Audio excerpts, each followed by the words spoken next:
What is up, YouTube? Fallen Psycho 82 here, coming at you with my locals report and deck profile for today. I played my Hunder deck. I wasn't really looking to do much, just kind of go in and have some fun with my friends and just chill out, do some trading. Managed to come in third with this deck. Lost in top 4 to Chris LeBlanc. Yeah. Lost in Swiss to Lightsworns, which is like, okay. He drew Charge of the Light Brigade all 3 games in his opening hand, so it's like, oh well, not gonna win that one. Anyways, let's get to the deck profile.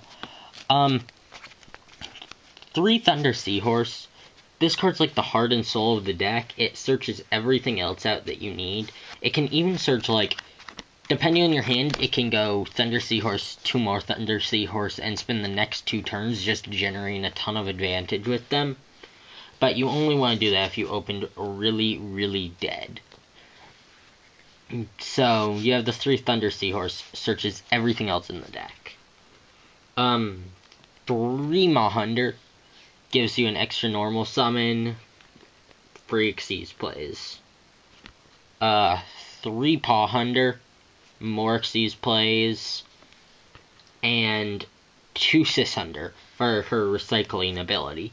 I almost want to play 3 of her so that she's searchable with Seahorse after I draw one, but at the same time I don't want to clog too much with her.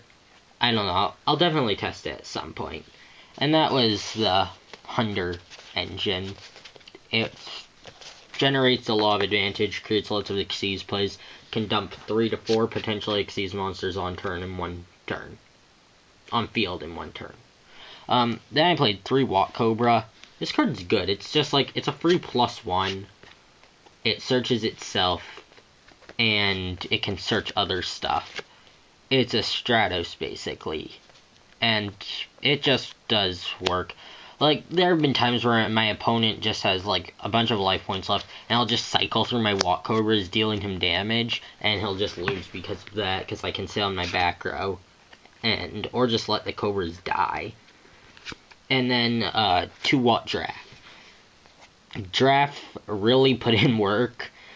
It's like, okay, you draft in battle phase, then main 2, you can do whatever you want, and your opponent cannot do anything. Put in work versus Boojins, put in work versus Hat, just put in a lot of work in general. And those were my Watts. Other monsters, I played 2 Violent Prism for Synchro Access. Crimson Blader won a few games, Scrap Dragon won a few games, Stardust Spark was solid. Yeah, this card can also be used for Xyz too, so I liked him. And I played 1 Thunder King. He's not searchable, but, like, he's a Thunder, so even if you draw him, you can just summon him off Maw or Paw, and he's an Xyz material. Or, like, Thunder King set 4 is still one of the best opening plays.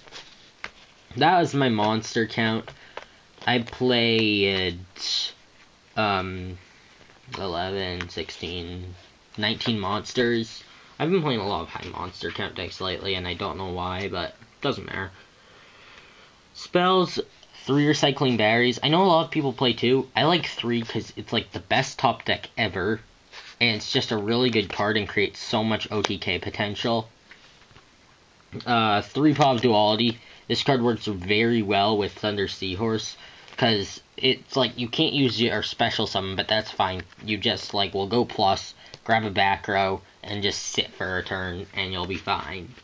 And 2 Soul Charge. Soul Charge is really good, because, like, if you summon back your Maws and Paws, you can just summon, like, your whole hand, because they'll each give you a normal summon, plus you have your regular normal summon, and you can just drop, like, 4 Xyz monsters by summoning 3 monsters. So that's really good in this deck. Those were all the spells I played. I didn't feel like playing that spell heavy. I don't like spells that much. Traps, Warning, Torrential, Compulse, Bottomless. Compulse, I don't know how I feel about this format, but it does do a lot of work, and it's pretty solid. These are basically just like 4 staples. 2 Blackhorn, I feel like that's a staple of this format. It's kind of weak versus Hat, but, you know, I don't know. It gets side out sometimes. Double Fiendish. I'm actually liking this better than Breakthrough as the format progresses, just because it can do more things like stopping attacks, it can stop hands, and I feel it's just a more versatile card. Also, if it gets dead, especially in this deck, it's Scrap Dragon fodder, so that's fine. 2 Vanity's Emptiness. I've been main decking this a lot recently. It just puts in a lot of works and a lot of matchups, and it auto wins the Lightsworn games. So I do like this. You can also protect it with Stardust Spark if you get Stardust Spark out first. And to round out the deck at 40 cards, I played 3 Wiretap. I decided that 3 Wiretap was the best way to go, because when you're making your plays in this deck, one of the only real cards that stop you are like Blackhorn and Warning, and Wiretap just takes care of those. And I wasn't really worried about Floodgates, because Light Imprisoning is like, alright, but then I can just beat them down with Watt monsters and sit on my back row. So it works out fine.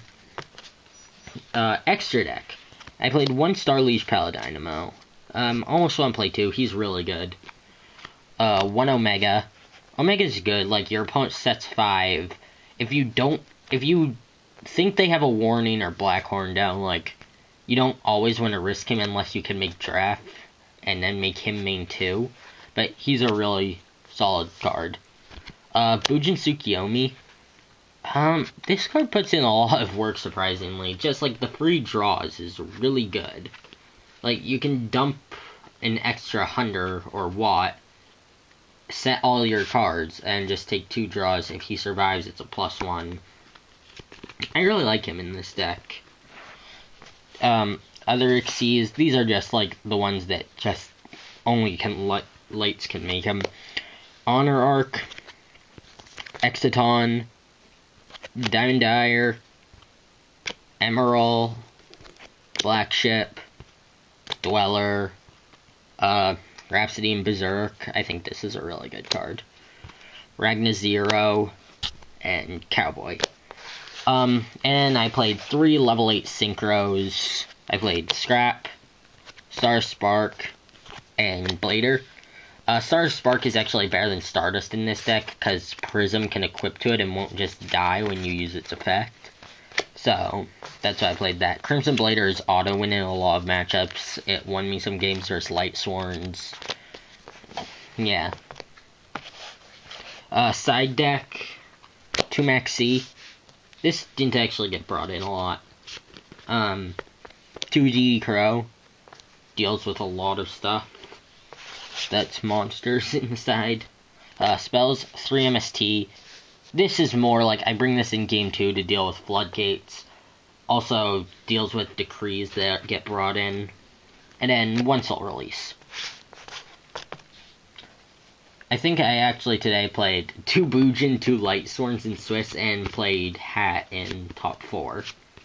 So, that card is actually really good today. Cited in every matchup, except Hat, which was the one that mattered. But, besides the point. Traps, Needle Sealing. Lightsworns like to swarm a lot, and I know other decks can swarm too. So, Needle Sealing can put in work versus them. Plus, like, Omega, I can just sit on an Omega and then Needle Sealing. Other traps. D-Prisons, I knew there was going to be a Hat showing, so this could deal with hands and stuff. Goes in match, I was expecting some Mythic Rulers, and it's pretty good against Hat. And Transmigration Prophecy, deal with Lightsworns and Hat. Anyways, I had a really good time at the tournament. Got a bunch of training done, talked to some friends about an idea for a deck I've been working on, and overall just had a lot of fun. So thank you guys for watching. If you would like to subscribe to my channel, leave a like, give me comments, anything works. Sorry I haven't been uploading recently, had a personal emergency. Life happens, I guess. And shoutouts to Slate Warrior for designing the channel banner. For those of you who haven't seen it, go check it out. It looks great. I really enjoy it. Thanks to him for designing it for me. And keep an eye out for his channel where he's having some sort of 100 subscriber special where he duels a bunch of other small Yu-Gi tubers, and I'm gonna be one of the duels with the deck idea I've been working on. So, peace out, guys. Phones I go to, sign out.